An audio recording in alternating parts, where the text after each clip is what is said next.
Polavaram project. ఆ రోజుకి ఈ రోజుకి పోలవరం ప్రాజెక్టుకి అదనంగా 2,000 కోట్ల రూపాయల బడ్జెట్ పెరిగింది. అమరావతి రాజధాని నిర్మాణానికి 6,000 కోట్ల బడ్జెట్ పెరిగింది.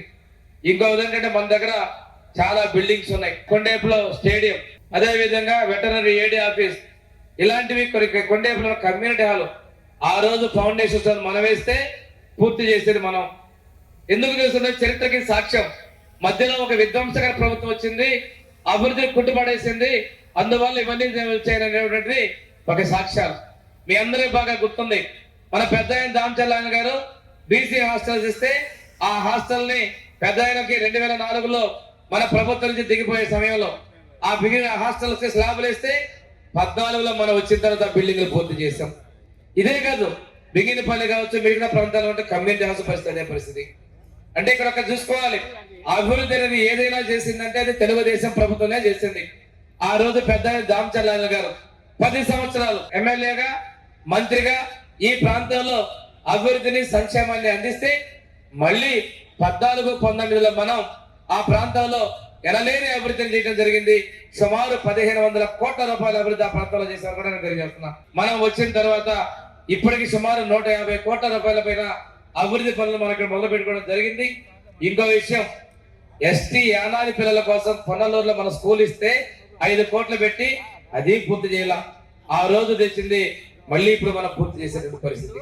అంటే ఏదైనా ఒక అభివృద్ధి చేయాలి అంటే అది తెలుగుదేశానికి చిత్తశుద్ధిగా ఉంది. ఈ రోజు తెలుగుదేశం, జనసేన, బీజేపీల చెప్పినటువంటి ప్రతి దానికి కూడా కట్టుబడి ఉన్నాం. బాధ్యతల భాగంగా ఎస్సీ వర్గీకరణ కూడా మన ప్రభుత్వం చేసిన విషయాన్ని తెలియజేస్తా ఉన్నాం. ఎక్కడా కూడా మన మత్స్యకార సేవల ప్రభుత్వం ఆ రోజు 31 కేజీలు బియ్యం ఇస్తామంటే మన ప్రభుత్వం 4,000 రూపాయలు ఇచ్చాం. తర్వాత వాళ్ళు పెన్షన్లు కోత పెట్టి వాళ్ళకి ఇచ్చే సంక్షేమాన్ని కొంతవరకు తగ్గించారు. మళ్ళీ మనం 20,000 రూపాయలు వాళ్ళందరి ఖాతాల్లో కూడా జమ చేయడం జరిగింది. ఎక్కడా కూడా రాజీ పడకుండా అభివృద్ధిని సంక్షేమాన్ని అందిస్తుంటే ప్రభుత్వం ఏదైనా ఉందంటే తెలుగుదేశం, జనసేన, బీజేపీలో ఎన్డీఏ ప్రభుత్వం తెలియజేసుకుంటూ గవర్నమెంట్ వచ్చిన వెంటనే పొలాలకు పోయే రోడ్లు ప్రతి ఊర్లో కూడా పూర్తిగా ధ్వంసం అయిపోయి ఊరికి 4-5 రోడ్లు అడుగుతా ఉన్నారు. అదే విధంగా 5 ఏళ్లలో వాళ్ళు చేసిన విధ్వంసం వల్ల ఆ పరిస్థితులు ఉన్నాయి.